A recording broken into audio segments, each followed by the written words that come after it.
Wonder, Lesson 6. Good morning, grade 5s, and welcome to our last lesson for the week. Today we are going to go through quite a few chapters, and I want you to remember as you read just to take notes of things that you find important. We're going to be doing a few more chapters at the end that you need to read by yourself because we are going very, very slowly, and I know by now that you are in the rhythm.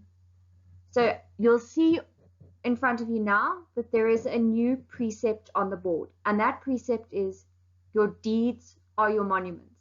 And I want you to think about what this means. I'll discuss it with you in next week Tuesday's lesson, but for now think to yourself what it means. And I would start by looking up the words deeds and monuments, because if you don't know what those two words mean, you're not going to be able to understand the meaning of the entire sentence.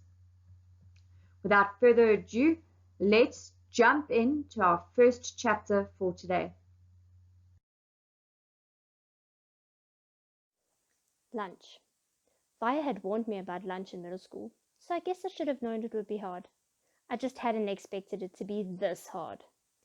Basically, all of the children from all of the 5th grade classes poured into the cafeteria at the same time, talking loudly and bumping into one another while they ran to different tables. One of the lunchroom teachers said something about no seat saving allowed, but I didn't know what she meant, or maybe no one else did either, because just about everyone was saving seats for their friends. I tried to sit down at one table, but the kid in the next chair said, "Oh, sorry, but someone else is sitting here." So I moved to an empty table and just waited for everyone to finish stampeding and the lunchroom teacher to tell us what to do next. As she started telling us the cafeteria rules, I looked around to see where Jack Wool was sitting, but I didn't see him on my side of the room. Kids were still coming in as the teacher started calling the first tables to get their trays and stand in line at the counter. Julian, Henry, and Miles were sitting at a table towards the back of the room. Mom had packed me a cheese sandwich, graham crackers, and a juice box, so I didn't have to stand in line when my table was called. Instead, I just concentrated on opening my backpack, pulling out my lunch bag, and slowly opening the aluminium foil wrapping of my sandwich. I could tell that I was being stared at without even looking up. I knew that people were nudging each other, watching me out of the corners of their eyes. I thought I was used to those kinds of stares by now, but I guess I wasn't. There was one table of girls I knew were whispering about me because they were talking behind their hands. Their eyes and whispers kept bouncing over to me. I hate the way I eat. I know how weird it looks. I had a surgery to fix my cleft palate when I was a baby, and then a second cleft surgery when I was 4.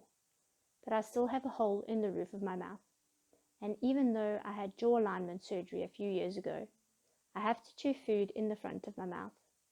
I didn't even realize how this looked until I was at a birthday party once. And one of the kids told the mom of the birthday boy he didn't want to sit next to me because I was too messy with all the food crumbs shooting out of my mouth. I know the kid wasn't trying to be mean, but he got into big trouble later, and his mom called my mom that night to apologize.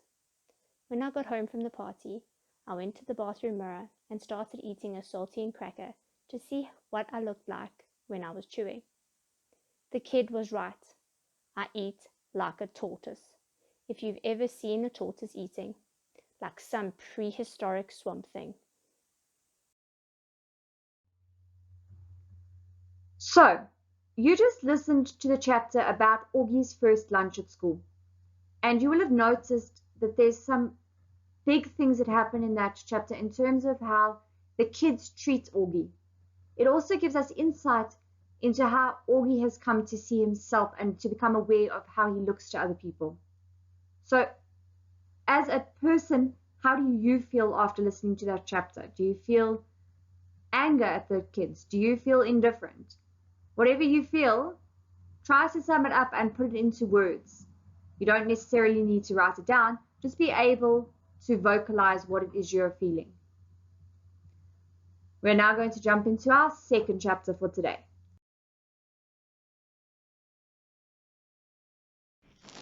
The summer table.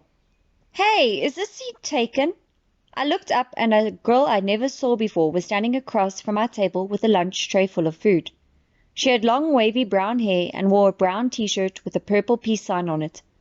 No, I said. She put her lunch tray on the table, plopped her backpack on the floor, and sat down across from me. She started to eat the mac and cheese on her plate. Ugh, she said after swallowing the first bite. I should have bought a sandwich like you did. Yeah, I said, nodding. My name is Summer, by the way. What's yours? August. Cool, she said. Summer! Another girl came over to the table carrying a tray. Why are you sitting here? Come back to the table. It was too crowded, Summer answered her. Come sit here. There's more room. The other girl looked confused for a second. I realized she had been one of the girls I had caught looking at me just a few minutes earlier, hand cupped over her mouth, whispering. I guess Summer had been one of the girls at that table too. Never mind, said the girl, leaving. Summer looked at me, shrugged, smiled, and took another bite of her mac and cheese. Hey, our names kind of match, she said as she chewed. I guess she could tell I didn't know what she meant. Summer? August? She said, smiling, her eyes open wide as she waited for me to get it. Oh, yeah, I said after a second. We can make this the summer-only lunch table, she said. Only kids with summer names can sit here. Let's see, is there anyone here named June or July? There's Maya, I said. Technically May is spring, Summer answered. But if she wanted to sit here, we could make an exception. She said it as if she actually thought the whole thing through. There's Julian. That's like the name Julia, which comes from July. I didn't say anything. There's a kid named Reed in my English class, I said. Yeah, I know Reed, but how is Reed a summer name? She said. I don't know, I shrugged. I just picture like a reed of grass being a summer thing. Yeah, okay, she nodded, putting out her notebook. And Miss Potoso could sit here too. That kind of sounds like the word petal, which I think of as a summer thing too. I have her for homeroom, I said. I have her for math, she answered, making a face. She started writing the lists of names on the second to last page of her notebook. So, who else? She said. By the end of lunch, we had come up with a whole list of names of kids and teachers who could sit at our table if they wanted. Most of the names weren't actually summer names, but they were names that had some kind of connection to summer. I even found a way of making Jack Will's name work by pointing out that you could turn his name into a sentence about summer, like Jack will go to the beach, which Summer agreed worked fine. But if someone doesn't have a summer name and wants to sit with us, she said very seriously, we'll still let them if they're nice, okay? Okay, I nodded, even if it's a winter name. Cool beans, she answered, giving me a thumbs up. Summer looked like her name. She had a tan, and her eyes were green like a leaf. So for the first time, we have been introduced to the character Summer. And if you listened to the whole chapter, which you should have, so I'm sure you all did, they try to find ways to make different names fit with Summer, to the extent that they got Jack Will to fit by creating a sentence. Can you find a way that you can fit your name to fit with the theme of summer? So try and be creative, see if there's anything you can do, anything that you can connect your name to summer with. And if you can't, that's okay too. I can't fit my name yet, but I'm sure with some thinking, it will come to me throughout the week. For our first activity of the day, what I need you to do is to look at page 1 of your Wonder discussion guide. And what you're going to do as we work through Wonder at your own pace. So when we get to the chapter and you notice something is there, you're going to fill it in. I'm not going to prompt you. You need to fill in a face for each character based on the scene that is described under their face. So if you look at the instructions on page 1, it says, on each face below, draw a smile when the character acts with kindness. Draw a frown if the character gives into fear, hate, or peer pressure.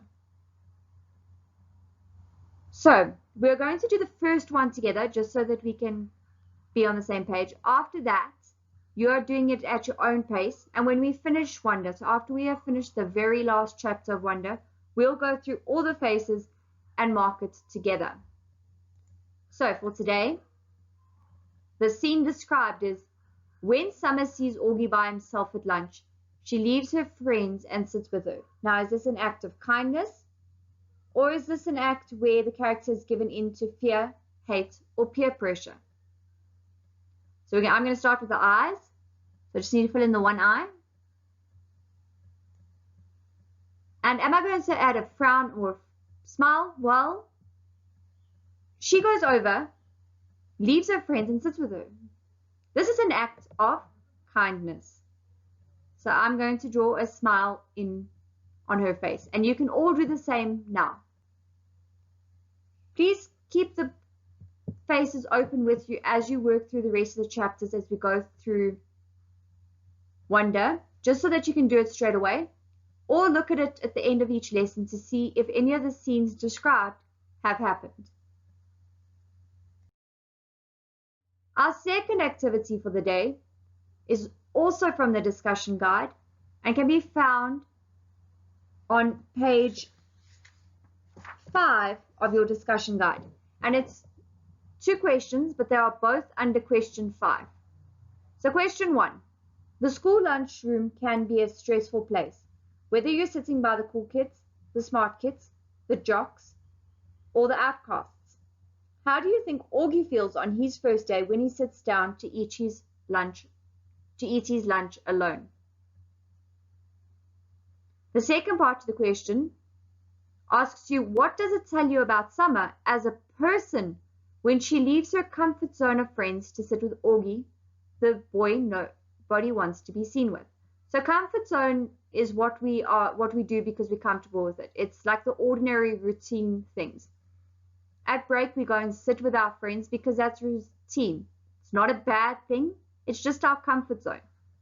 Going out of our comfort zone might be trying something new, might be trying something that we are scared of doing. For example, if I'm scared of heights, I might, on camp, try the abseiling, even though I'm scared. That would be going out of my comfort zone. So what does it tell you about Summer as a person when she leaves her comfort zone of friends to sit with Augie, the boy no one wants to be seen with? Please answer these questions in your discussion guide in full sentence. You can answer them now, or you can go back to them at the end of the video and fill in your answers.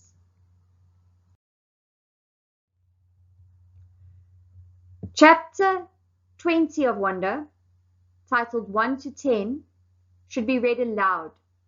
I would prefer it if you focus today on the volume of your reading as well as the pace. I am sure some of you remember from the beginning of the year, pace is at the speed at which you read. So if you're going to go slower or faster, just work on that for yourself and make sure that the pace you're reading at is the correct pace. Focus on words that you don't know and go back to previous years where you had sounding out skills. It's okay to still use those skills. Even adults still use them. You are now going to read 3 chapters of Wonder by yourself. These are chapters 21, Padawan, 22, September, and 23, Jackwell. Please read them by yourself, and if you get to a word you don't know, look it up in your dictionary. Grade 5s, I miss you. I hope that you're all enjoying Wonder and learning a bit about yourself as you read and your own reactions to the events that take place. Don't forget to keep thinking about the precepts that you might want to include or a precept that you might send if you were in Mr. Brown's class. Until next week, have a lovely weekend and keep working thoughtfully. Bye, grade 5s.